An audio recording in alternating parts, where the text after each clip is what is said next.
1825లో Nicholas I Russia యొక్క రాజు అయ్యాడు. ఆ సమయంలో ఆ రాజ్యంలో అల్లర్లు జరుగుతున్నాయి.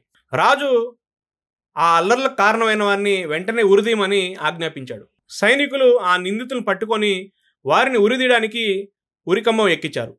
ఉరి తీయడానికంటే ముందు ఆ ఉరివేసిన తాడు తెగిపోయింది. అంటే ఏదైతే ఆ ఉరి తాడు ఉందో అది తెగిపోయింది. ఉరేయడానికంటే ముందు తాడు తెగిపోయింది. అతనేమో కింద పడిపోయాడు. ఆ కాలంలో ఉరివేయడానికంటే ముందు ఒకవేళ ఉరితాడు తెగిపోతే అది దేవుడి యొక్క అనుగ్రహంగా భావించేవారు. ఆ రాజు కూడా తాడు తెగిపోయిన ఆ నిందితులను మళ్ళీ ఉరిదీయకుండా క్షమించి వదిలేసేవాడు.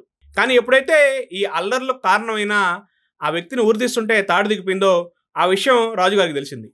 భటులంతా వెళ్ళి రాజుకు జరిగిన విషయం చెప్తారు. రాజుగారు అతను ఉరిదీస్తుంటే ఉరికంటే ముందు ఆ ఉరితాడు తెగిపోయింది అని చెప్తారు. ఆ సమయంలో తాడు తెగిన తర్వాత అతను నిందితుడు కింద పడిన తర్వాత అతని ఫీలింగ్ ఎలా ఉంది, అతను ఏమన్నాడు? భటుల్ని రాజు ఇలా అడుగుతాడు.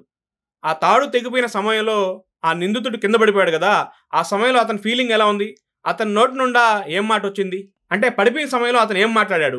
రాజు యొక్క భటుడు ఇలా సమాధానం ఇచ్చాడు. రాజుగారు కింద పడిపోయిన సమయంలో ఆ నిందితుడు ఏమన్నాడంటే, ఈ రాజ్యం యొక్క రాజుకి ఒక ఉరితాడు సరిగా తయారు చేయించడం రాదు, ఇంకా ఈ రాజ్యాన్ని ఏం కాపాడుతాడు అని అన్నాడు. ఈ మాట విన్న రాజుకి విపరీతమైన కోపం వచ్చింది.